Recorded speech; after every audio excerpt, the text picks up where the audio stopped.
अस्सलाम वालेकुम नाज़रीन, मैं हूँ अदील हैदर और आप देख रहे हैं लीगल एंड इकोनॉमिक डिस्कशंस। नाज़रीन, आज हम जिस टॉपिक पे डिस्कशंस करने जा रहे हैं वो थोड़ा सा पाकिस्तान के कवानीन से हट के, बीइंग अ मुस्लिम, मेरे लिए ये एक बड़ी शॉकिंग न्यूज़ थी और बड़ी तकलीफ दे न्यूज़ थी कि जब मैंने ये खबर सुनी भारत के वक्फ जो उन्होंने नया कानून पास किया है उसके हवाले से।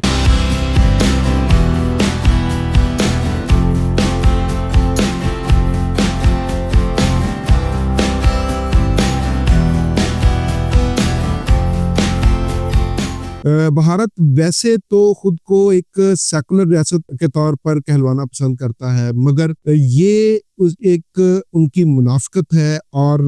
अकलियतों के हकूक वहाँ पे गसब किए जाते हैं। और ख़ास तौर पे जब से बीजेपी की हुकूमत आई है, मोदी सरकार आई है, तब से तो अकलियतों पे जुल्म, तशद्दुद और उनके हकूक को गसब करना ये उनका वतीरा बन गया है। अभी बाबरी मस्जिद का जो जख्म था मुसलमानों के जो दिलों पर, वो भी कम नहीं हुआ। गुजरात के में जो एक मैसेकर हुआ उसका जख्म अभी कम नहीं हुआ। जबकि एक और जो जिसे मैं काला कानून कहूँगा कि जो इंसानियत की भी तौहीन करता है और ख़ास तौर पे मज़हब इस्लाम के अगेंस्ट है और मुसलमानों को मज़ीद दबाने के लिए ये कानून पास किया गया है। वो कानून क्या है? वो कानून जो है ना, वो वक्फ जो अमलाक थी इंडिया में, उसके मुतल्लक जो इंडियन पार्लियामेंट ने कानून पास किया है। सबसे पहले हम थोड़ा सा आपको बता दें कि वक्फ इमलाक में था क्या और उसका वो काम कैसे करता था। कि वहाँ पे जितनी भी दरगाहें थी, मसाजिद थी या कब्रिस्तान थे या कोई मदारस थे या जितनी भी इस तरह की ज़मीनें थी, कोई बिल्डिंग्स थी जो कि लोगों ने वक्फ की हुई थी खैराती इदारों को या किसी रिलीजियस इदारों को, मसाजिद को, कब्रिस्तानों को या इस तरह के किसी और इदारों को जो उन्होंने वक्फ की हुई थी, उसके हवाले से जो कानून पास किया है, जो काला कानून पास किया है, उसके हवाले से आज हम बात करेंगे। नाज़रीन, सबसे पहले हम आपको बताते हैं कि अभी तक जो इंडिया में, भारत में जो कानून वक्फ के मुतल्लक काम कर रहा था वो वक्फ इमलाक बोर्ड का 1995 का कानून था, जिसके तहत वक्फ इमलाक बोर्ड का जो जितने भी मेंबरान थे वो सारे मुसलमान होना ज़रूरी थे। उसका चीफ एग्जीक्यूटिव जो था वो मुसलमान होना ज़रूरी था और इसके अलावा उसके अंदर कोई भी गैर मुस्लिम जो है ना वो उस वक्फ का बोर्ड का मेंबर नहीं बन सकता था, जिसकी वजह से जो मुसलमानों के हकूक थे वो किसी हद तक जो मसाजिद थी या जो मदारस थे या जो ऐसी दरसगाहें थी वो किसी हद तक महफूज तस्वर की जाती थी। अब इंडिया ने, भारत ने, मोदी सरकार ने एक काला कानून पास किया है जो कि मुसलमानों को दबाने के लिए इस्तेमाल किया गया है। मुसलमानों की जो इंडिया में वक्फ इमलाक की जो तादाद थी तकरीबन 8,72,324 के करीब जो है ना वो वक्फ इमलाक बोर्ड की इमारत थी। सिर्फ उत्तर प्रदेश में जो इमलाक थी वक्फ की वो 2,32,547 उनकी तादाद है। और इंडिया की जो आबादी है उस टोटल आबादी का मुसलमान 14.5% तकरीबन जो मुसलमान है और ये तादाद तकरीबन 20 करोड़ के करीब आबादी मुसलमानों की इंडिया में बनती है, जिनके हकूक को गसब किया गया है। और 8,72,324 जो इमलाक है वक्फ की, उनको उनका जो जिनकी एग्जिस्टेंस है वो खतरे में पड़ गई है। उसके अंदर कब्रिस्तान भी आते हैं, उसके अंदर मसाजिद भी आती हैं, उसके अंदर दरसगाहें भी आती हैं, उसके अंदर और बहुत सारी चीज़ें, खैराती इदारे भी आते हैं। उनका जो वजूद है वो ख़तरे में पड़ गया है क्योंकि इंडिया में एक्सट्रीमिस्ट हिंदू है, उन्होंने मसाजिद पर जिसे कहते हैं कि हमले करना शुरू कर दिए हैं या उनके सामने जाके एहतजाज करना शुरू कर दिया है। क्योंकि जैसे कि हमारे सामने एक बड़ा तकलीफ दे एक चीज़ मौजूद है, बाबरी मस्जिद जो शहीद की गई, उस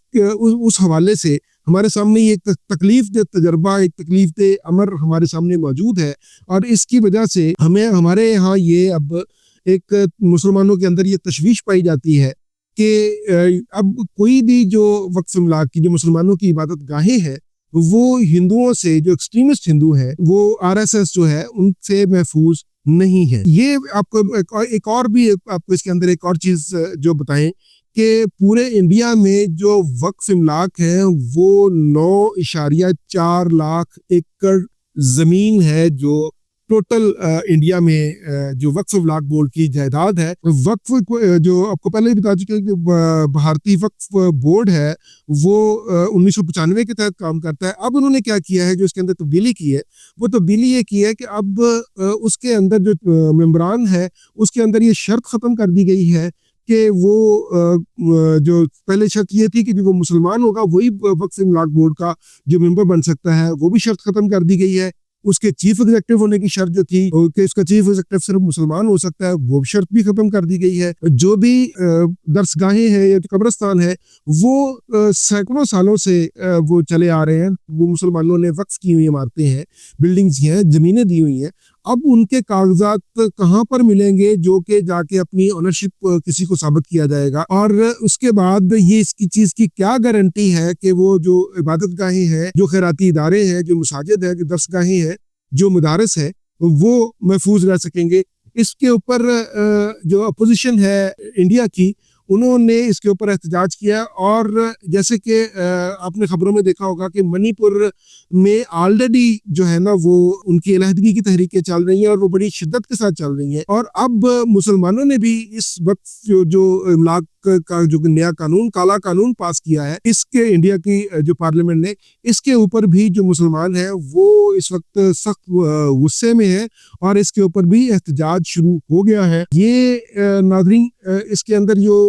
जो सबसे बड़ी एक चीज़ है वो ये कि आज क्योंकि इंडिया में सिर्फ मुसलमान ही अक़लियत नहीं है, मुसलमान इंडिया में तो सिख भी अक़लियत में है, इंडिया में ईसाई भी जो है ना वो अक़लियत में है। तो इसका मतलब ये है कि अगर आज मुसलमानों के जो इमलाक है उनके ऊपर हमला किया गया है, तो कल को ये सिख बरादरी की जो इमलाक है उनके ऊपर भी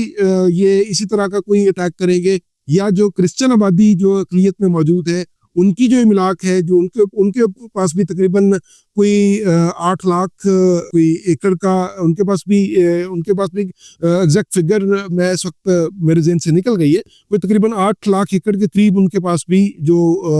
अपनी लैंड है उसके ऊपर भी जो है ना वो स्टेक पे आ गई है वो। और ख़ास तौर पे जो सिख बरादरी है, सिख बरादरी ऑलरेडी मोदी सरकार के अगेंस्ट सरापा एहतजाज है। और मैं अपनी सिख बरादरी को, मैं पंजाबी में ही, अगर मेरा ये व्लॉग इंडिया में देखा जाता है तो मैं अपनी सिख बरादरी को पंजाबी में ही एक पैगाम दे सकता हूँ। सरदार साहब, ये सिर्फ मुसलमाना दे उत्ते ही ये आफत नहीं तोड़ी गई, ये तमाम अकलीतां ते ये आफत आएगी। इसमें सरदार साहब इन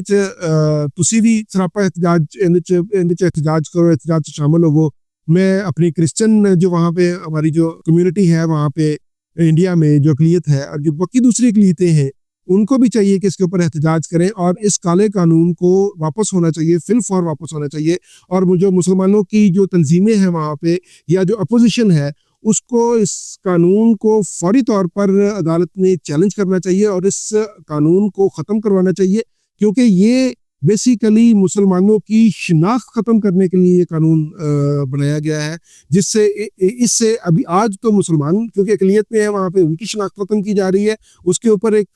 कानून बनाया गया है। कल को ये दूसरी अक़लियतों के ऊपर भी आएंगे और दूसरी अक़लियतों के ऊपर भी क्योंकि मोदी जो है उसका तो कोई एंड ही नहीं होगा ना फिर, तो बाकी दूसरी भी अक़लियतों के ऊपर जो है ना वो उसका